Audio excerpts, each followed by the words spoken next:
What is up, friends? My name is Laura. If you've never visited my YouTube channel before, welcome.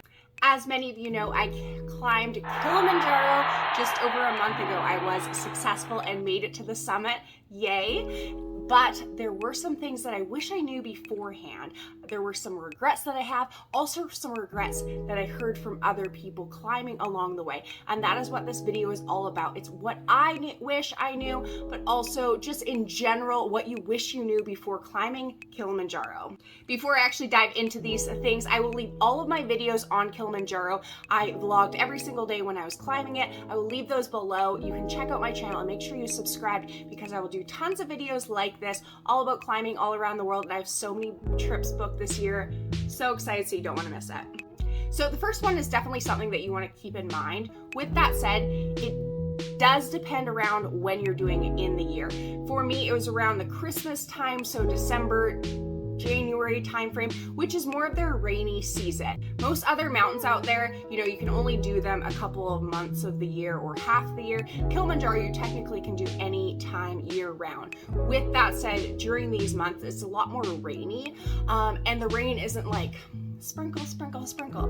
It can downpour on you. It's insane. So you want to have really good rain protection.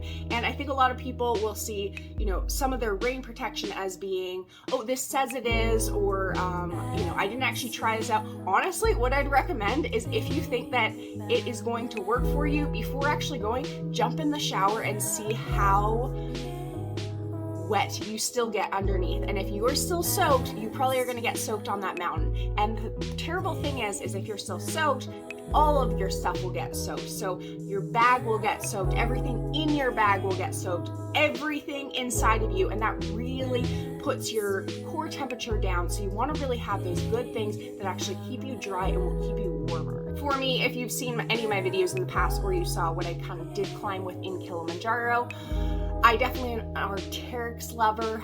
It's definitely pricey, but it does last you a lifetime. I will say you will be completely dry underneath if you're using any of these things. Again, with that said, there's a price point there, but I definitely saw like a poncho look was very, very popular. I still would say that that is not nearly as good as any kind of Arc'teryx gear that you will get, or something that's completely waterproof. You want the word waterproof over water resistant. So even if you're climbing it at the perfect time of year, there's a good chance one of those days that you will get a complete downpour. I did get fairly lucky in terms of we knew that, halfway through the day it's probably going to start pouring. So for us, either we were under trees and it was pouring and we didn't really get too wet, or we started pretty early so we didn't actually get that huge downpour and got to our camp before it started pouring down rain. Second thing is bring extra batteries. So on summit day, no matter what route you're doing, you will probably be starting in the complete pitch black, hiking almost the entire summit day to the summit in the complete darkness. So what you do want is your batteries not to be dead in your headlamp.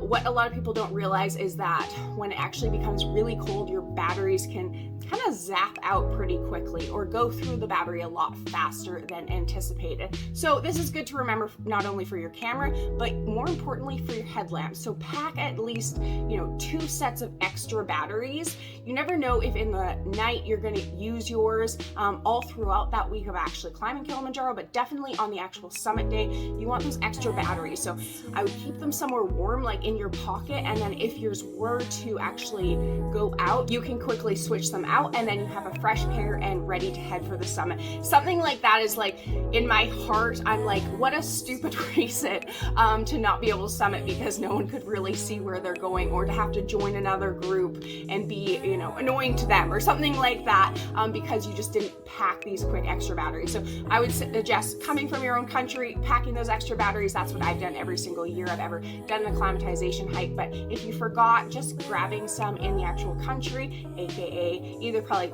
Kenya or Tanzania, and then actually going with them.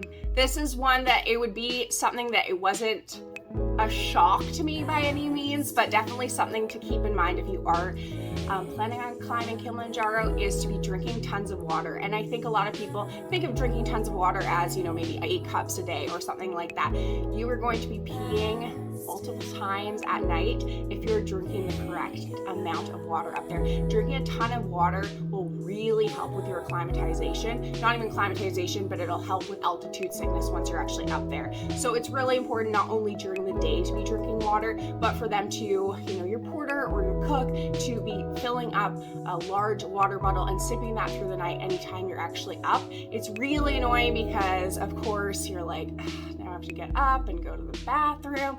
But trust me when I say it'll help with that summit day, but it will really help with actually acclimatizing every single day when you're up there. It'll help with your headache. It'll help with getting that oxygen through your body, all of those things. So make sure that you're prepared to actually drink a ton of water. I will say on other hikes that I've done, you want to make sure it's more of an Nalgene because it won't actually freeze. You probably won't have that actual issue up Kilimanjaro. I was there probably like more the coldest time of the year, and I would have never had that issue. I actually wish I brought a Camelback. That's one of my regrets, so that I could drink so much more, because I kind of had to like stop or make it awkward to grab my Nalgene during my hike. So I wish I had a Camelback so that I could just sip through, but predict that, or be prepared that you're going to have to drink a ton of water every single day, and do that the best way that you possibly know how. I'm someone who I really enjoy like drinking water through a straw, and I don't know why this is, but it just like makes it a lot easier for me, opposed to like a large bottle and just like being awkward about it. I also don't like hot water. I don't think I could like chug really easily. So actually keeping like the cap off the water once I'm actually giving it to me in the higher altitudes, and just letting it kind of sit for a while so it cools down. So just those things that you might not know about yourself, but just think about how you're able to chug water but also be prepared for it. One thing that I wish, and that I honestly probably say this pretty often, but I always wish that I knew a little bit more of their language. So Swahili is what you would want to learn. I of course knew hi, how are you, thank you, those kind of words, but just being able to have the littlest bit of conversation, and anyone in the country will really appreciate you making that effort. So something that I wish I did was study a little bit more of Swahili. So if you're able to, just even getting in the basics, but then if you do and you're better with languages than I am, kind of understanding a little bit more, and I think they'll really appreciate it. And honestly, it's something to do while you're hiking, especially in those lower elevation days, and just something that you can try to practice with your guide, and it'll make the time go by so much faster. The final recommendation that I do have for you is realizing that summit day is a completely different day than the other days. I remember getting to, so it would be around 15,500 was my final camp before the actual summit day, and thinking this has been a very, I wouldn't say easy, but very straightforward hiking so far. But summit day is a different beast. Always getting up and being ready to go at midnight is never, I would say, super fun for anyone. And being ready to kind of have your bag on, ready to go, having adrenaline when you kind of feel like you wish you were asleep right then, but actually having a really long day. So I feel like I probably went a little bit faster than the average person, but not by an insane amount on the actual summit day. I kind of just went pole pole, which is slow. And I started just after midnight, probably 12:30, and I was at the summit around 6 hours later. And then it's still going to be, by the time you actually stop up there, hang out for a little bit and get back down, a good 3.5 hours. So, and that's only to there. You're probably going to go back down to the next camp at a minimum. So knowing that last summit day is actually going to be a lot, probably harder than you're expecting. That's also one of the reasons why I recommend training for something like Kilimanjaro, having that in your head that today might suck, but in 24 hours, I will have summited the highest peak in Africa, and I'm going to eat good food, go to sleep, and have a great sleep tonight, especially because you'll be in way lower altitude. So just keep that in mind, though, that summit day might suck, but just put one foot in front of the other and you will get there. If you do have any follow-up questions, anything that I didn't cover or have covered in previous videos about Kilimanjaro, you're welcome to leave them in the comments below. I'm happy to do a question and answers part. I also have left my Instagram below and other YouTube videos, like I said, on Kilimanjaro. I hope that you did enjoy this video. If you did, give it a quick thumbs up, comment anything that you feel like. Hopefully it's polite and kind, and I will see you in the next video. Keep living life. Bye.